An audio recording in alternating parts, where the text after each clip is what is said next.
28 Januari, kelahiran TB Simatupang, Jenderal Jenius asal Sidikalang. Merdeka.com. Tahi Bonar Simatupang atau TB Simatupang adalah salah seorang pahlawan nasional yang sangat familiar di telinga masyarakat Indonesia. Pada akhir revolusi, ia menjadi Kepala Staf Angkatan Perang, KSAP, dan menjadi tokoh pemikir militer Indonesia. Tepat hari ini, 28 Januari pada tahun 1920 silam, KSAP kedua itu lahir di Sidikalang, Sumatera Utara, sebagai anak kedua dari 8 bersaudara. Ayahnya merupakan seorang Amrenaar bernama Sutan Mangaraja Soaduan Simatupang dan ibunya bernama Mina Borusibuea.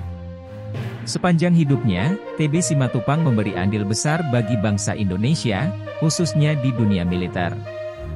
Bahkan, ia dikenal sebagai salah satu peletak dasar Indonesia. Tak heran jika hingga hari ini namanya terus diingat dan dikenang oleh masyarakat, terutama di Sumatera Utara. Lantas, seperti apa perjalanan hidup seorang TB Simatupang?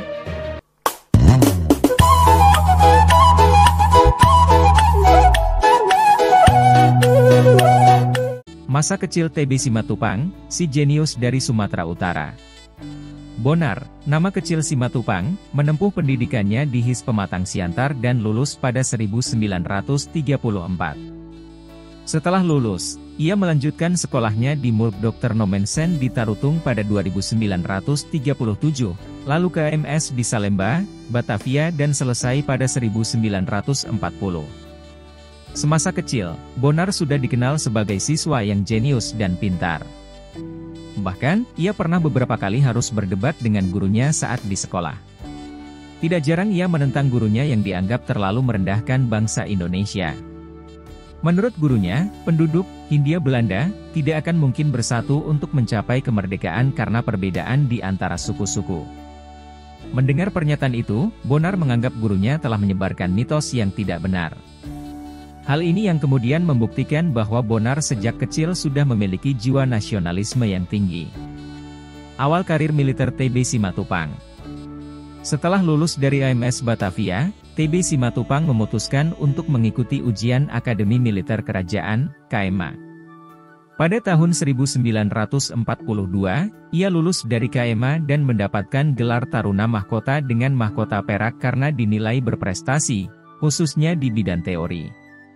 Bersama Hana Sution dan Lex Kawilarang, ia sering mendalami buku tentang perang, karya Karl von Clausewitz. Setelah menempuh pendidikan selama 2 tahun, ia lulus sebagai perwira muda dan menjadi perwira pribumi yang direkrut Jepang. Simatupang dan beberapa temannya kemudian ditempatkan di resimen pertama di Indonesia dengan pangkat calon perwira. Pria kelahiran 28 Januari 1920 ini, bergabung dengan Tentara Keamanan Rakyat, TKR, setelah proklamasi kemerdekaan Republik Indonesia. Ia juga turut bergerilya bersama Panglima Besar TNI Jenderal Sudirman melawan pasukan Belanda yang berniat menguasai kembali bekas koloninya tersebut. Sepanjang Perang Kemerdekaan Indonesia, ia pun diangkat menjadi Wakil Kepala Staf Angkatan Perang, Wakasap, RI pada 1948 hingga 1949. Konflik TB Simatupang dengan Soekarno. Karir militer TB Simatupang pernah menemui jalan terjal. Pada 17 Oktober 1952, terjadi gelombang demonstrasi yang menuntut pembubaran parlemen. Sebab, DPRS dianggap terlalu ikut campur urusan internal Angkatan Perang Republik Indonesia, APRI. Hal ini berawal ketika Kolonel Bambang Soepono menemui Presiden Soekarno dan meminta agar Kolonel Abdul Haris Nasution dicopot dari jabatannya sebagai KSAD, Kepala Staf TNI Angkatan Darat. Di depan Soekarno, secara terang-terangan TB Simatupang menyatakan bahwa Presiden telah melakukan kesalahan besar dan sangat mendasar. Sistem angkatan bersenjata akan terganggu jika Panglima Divisi bisa dicopot, dan seterusnya. Selain itu, Simatupang juga dengan menyatakan bahwa selama ia menjabat sebagai KSAP, ia tidak akan membiarkan itu terjadi. Akhir karir militer TB Simatupang. Pada tahun 1953, Presiden Soekarno menghapuskan jabatan KSAP, lalu pada 1954 hingga 1959, TB Simatupang diangkat sebagai penasihat militer di Departemen Pertahanan RI. Setelah resmi dipensiunkan dini dari dinas militer pada 21 Juli 1959, ia mengakhiri karir militernya dengan pangkat Letnan Jenderal. Selama pensiun dari militer, ia banyak menyibukkan diri dengan membaca dan menulis buku.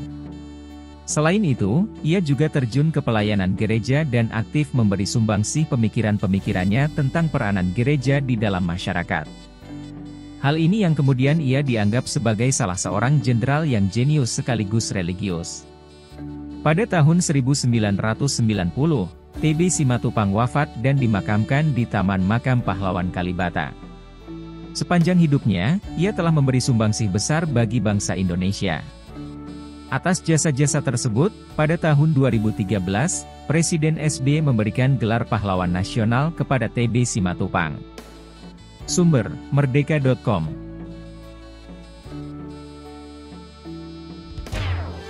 Holas! Selamat datang di Hita Batak Channel. Terima kasih kepada seluruh pendukung dan penggemar setia Hita Batak Channel.